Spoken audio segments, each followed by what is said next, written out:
My name is Ivy Rosario, and I want to tell this story to my grandchildren. It happened in Chikmagalur when I was around 15 years old. I suppose all of you know the story. All of you know the story of a lamb. Also the song, Mary Had a Little Lamb. If not, I just want to remind you, I will sing for you. Mary had a little lamb, little lamb, little lamb. Mary had a little lamb, its fleece was white as snow. And everywhere that Mary went, Mary went, Mary went. And everywhere that Mary went, the lamb was sure to go. This was the story of a lamb and Mary. Just like that, my father also had a lamb. It was white as snow, and wherever my father went, it is to go with him. He had tied small bells around his neck, and wherever my father went, it is to run behind him, and there was noise and the tingling of the bells. This to make my father happy, as well as people knew that whenever he passed by, or D'Souza is passing by. As my father's daily routine, he would go to church early morning, and the lamb is to go with him, go up to the church and sit or graze until my father comes out from the church building. Then is to follow him. Then as he comes home, my mom is to prepare breakfast for my father, and my father had made a small stool next to his in the dining room.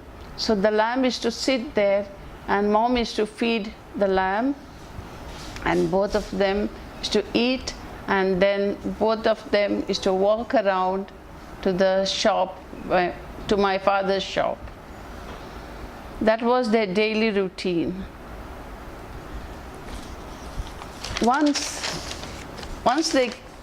In the evening, once they come home, all of us used to play with the lamb.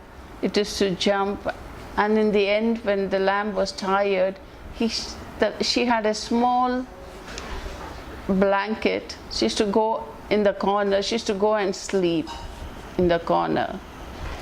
So this was the daily routine.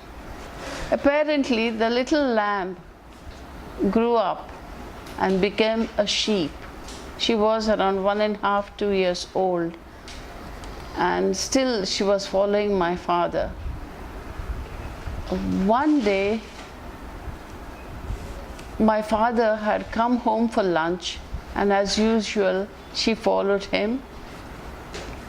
And after lunch, they were going back to my father's shop, and there was some road repairs on the road were going on, and a reckless driver who drew his jeep very close. There was no place to move, but he was driving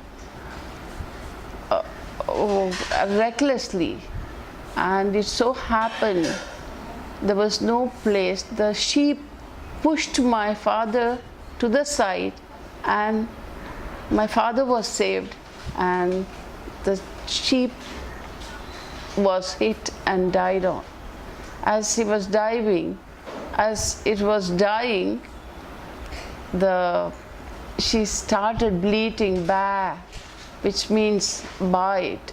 My father was telling, he says bye to me, and he felt so bad, and he walked away from the site. And people knew about my father and his sheep. They explained to the driver what the pain he's going through. So the driver realized that he was literally sorry for what had happened. So he brought the sheep to the shop where my father was, and my father refused to see the sheep or meet the driver. After a few months, poor driver, he really felt bad about the whole thing. He was looking out for a white sheep in order to replace, but he could not find a white, pure white sheep. So he brought the black sheep and gave it to my father, where my father refused, and he said, thanks for doing it, but he couldn't forget the memory of the sheep, where the father loved the sheep and the sheep loved my father.